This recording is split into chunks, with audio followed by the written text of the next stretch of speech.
Я працюю, я вже не пам'ятаю, пару років десь.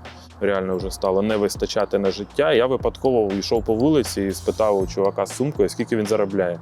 Він сказав 2000 гривень в день.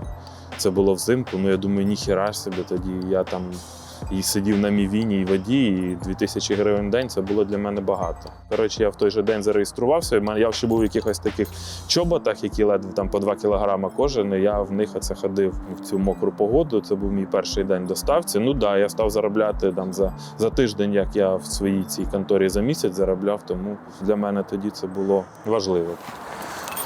Вже без шолома поїду.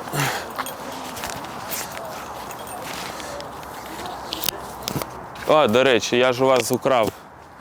Все стало гірше, тому що одна іспанська компанія, вона змінила додаток, стала, до речі, німецькою компанією, і коефіцієнти так знизилися. Кур'єри між собою говорять, що коли оголошують, що буде якась зміна в доставці, там чекайте нове якесь покращення, всі кажуть, що всі покращення в доставці тільки на гірше.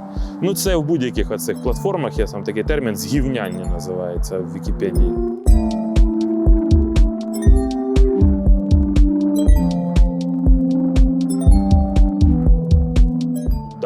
Кур'єри працюють тривогу. Один раз, коли я тільки працював, я попав прямо під жорсткий обстріл, тобто прямо над головою там щось вибухало. Оскільки кур'єрам треба вже щось жити, тому спочатку не було можливості працювати тривогу, потім кур'єри добились. До речі, є відоме відео, там, де один із перших таких іще прильотів в Києві, там був біля пам'ятника Шевченка, там прям був такий вибух, кратер, там дим, і кур'єр туди на мопеді прямо в цей кратер залітає, і їде далі.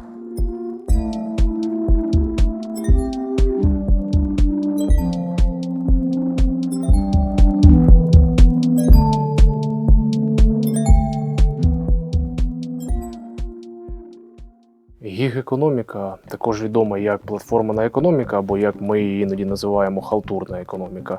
Це такий вид економічної діяльності, в якій компанії перекладають ризики на самого працівника. Це компанії, які, як правило, працюють із працівником у форматі якихось мобільних застосунків, і замість того, щоб мати якесь стабільне джерело доходу з якимись гарантіями, ці люди вони залежать від виконання певних задачок, або, як їх називають на Заході, гігів. Тобто гіг, воно означає якась халтурка, якийсь підробіток. Це найчастіше розповсюджено на такі сфери, як таксі, на такі сфери, як доставка. Розповсюджується і на інші сфери, наприклад, на клінінг на Заході доволі розповсюджено визивати собі прибиральників, прибиральниць через такі сервіси. Цим компаніям дуже вигідно перекладати всі витрати, необхідні для роботи, з себе на працівника. Тобто вся купівля транспорту, обслуговування, ремонт транспорту, заправка бензином цього транспорту, вона лежить на плечах робітника, який платить за це зі своєї кишені.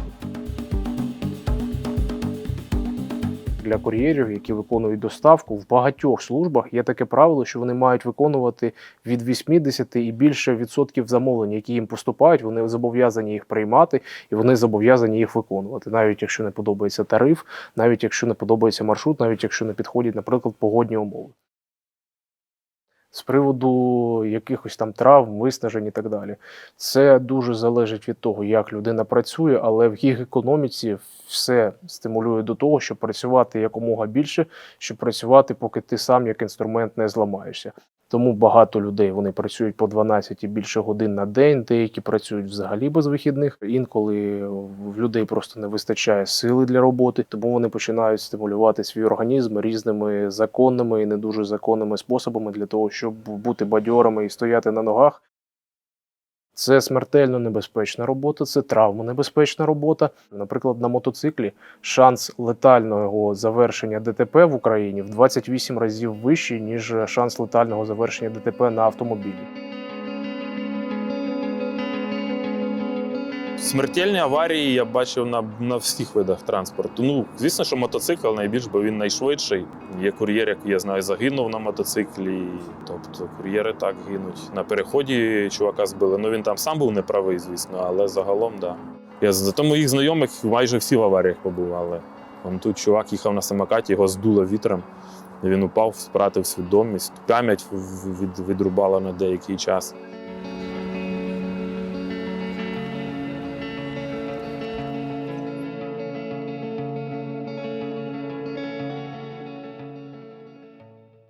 Ну, наприклад, ті жінки-доставниці, яких я знаю, на якихось мопедах я, може, одиниць бачив, може, пару чоловік. В основному вони пішки ходять або на автомобілі, мабуть, тому що жінки менш схильні до ризику. І кур'єри з інвалідністю теж є, теж пішки, я знаю, працюють. І я знаю кур'єра з інвалідністю, який з Чернігова їздить кожен день на роботу, в Київ пішки ходить. І старших людей, які теж років 60 ходять пішки, кілометри наматують в центрі Києва. Я працюю в доставці більше, ніж 4 роки. І мені хотілося почати життя спочатку. Куди можна було піти так, щоб був вільний графік? Ну, це доставка. Я встаю десь о 8 годині і виїжджаю тоді, коли захочу. І тоді, коли захочу, я приїжджаю додому. Оскільки годин я працюю, взагалі по-різному. Можливо, десь по 8 годин. Але можу і більше. Якщо потрібні гроші, я можу і 12 годин попрацювати. А можу і взагалі 2 години попрацювати. Не пішов день і все, я розвернувся і поїхав додому. В нас були і менеджери магазинів, в нас були і будівельники. От бачите, я музикою займаюся, і так склалося, що балаклава, що шолом і збоку мій велосипед. Тут його не видно на камеру, але він збоку є.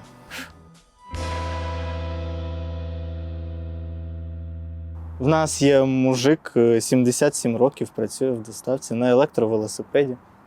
Він взагалі був то лі гімнастом, то лі що.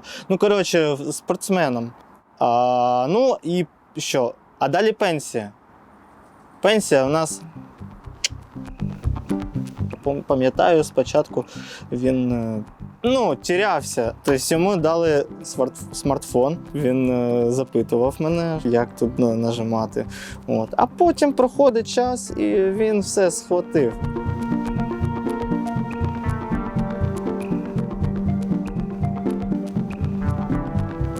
Також я знаю, що доволі часто серед, наприклад, ветеранів, серед учасників бойових дій, які повернулися до цивільного життя, стоїть потреба мати якесь джерело доходу. Я, наприклад, сам знав деяких колишніх військових, які там, наприклад, працюючи в доставки, мають певні свої фізичні обмеження по тому, наскільки важко і наскільки багато вони можуть працювати, тому що після певної кількості виконання роботи в них вже починає паморочитися голова.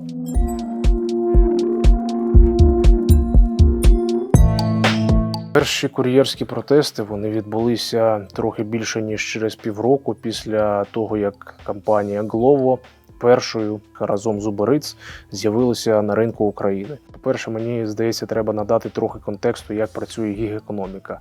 Основна ідея цих компаній для того, щоб вони зайшли на ринок, це спустошити повністю конкурентів.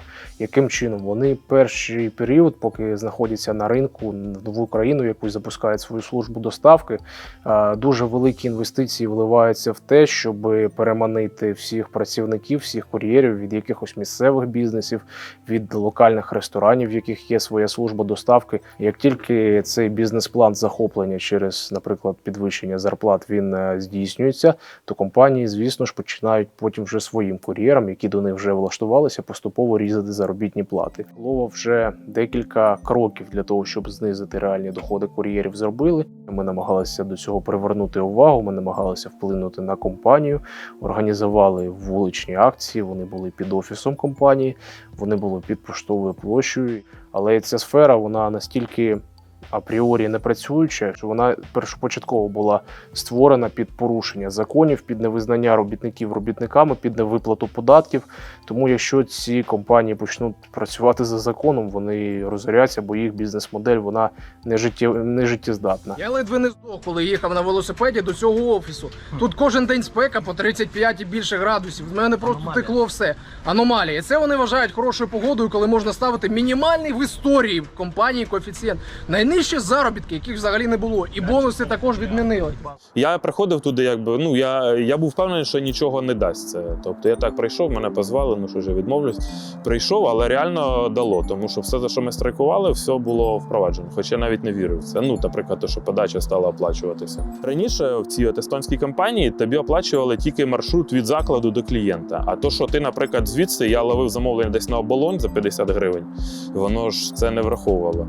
З центра їхати на Героїв за 37 гривень. Блін, ну, смішно. А потім воно стало оплачувати подачу. Ну, там зменшили оплату трохи, але суть в тому, що стало оплачувати цю подачу. Це була одна з вимог страйку. Всі вважають, що це тимчасово. Ну, оскільки, багато перша оплата, в Україні, якщо там якась навіть кваліфікована праця, оплачується менше.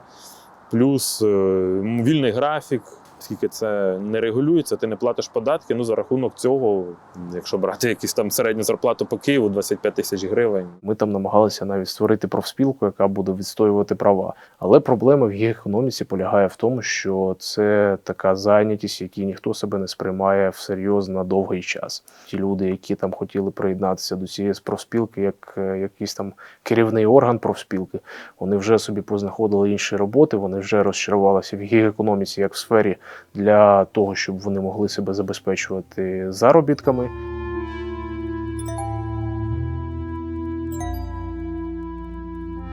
Серед кур'єрів є певне ком'юніті, є певне відчуття приналежності до спільноти. Тобто один кур'єр іншого сприймає як свого. Існують різноманітні групи, телеграм-чати, в яких вони сидять, спілкуються. Ми там організували, наприклад, мережу телеграм-чатів вільних, наскільки це технічно можливо, від представників офісів компанії, де вони можуть вільно спілкуватися, де кур'єри можуть спокійно казати все, що вони думають про роботи, про зарплати. Ми всі кур'єрське братство, ми всі дружні люди, ми всі кожного разу підтримуємо один одного. Я можу назвати успішний кейс із Аргентини, про який я чув, коли там профспілка кур'єрів вирішила піти на крок далі і не просто відстоювати свої інтереси на їхніх робочих місцях, а вони створили якийсь кур'єрський кооператив. Вони не просто отримують зарплату, а вони розділяють між собою прибуток і працюють в кооперативі як співвласники цієї компанії. Те, що вже це є, воно надихає, воно дає надію на те, що можливо навіть організовувати якісь кооперативні підприємства. Я пішов у доставку, думав там на пару місяців там, і от скільки є років кур'єр. Довго, дуже довго.